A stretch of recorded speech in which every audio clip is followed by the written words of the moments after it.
Hey there guys, my name is Marcus, and in this video I'll show step-by-step process how you can easily remove Windows 11 password and a PIN.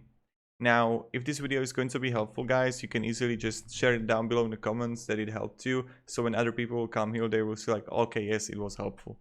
So the first thing that you want to do is just go to settings. You right click on Windows right here on the bottom. Then you click settings. And you're gonna click accounts. Right here, when you're going to be in accounts, you want to click pin, or like when you're going to have like password, you would have it right here, and you can like easily delete it. And password,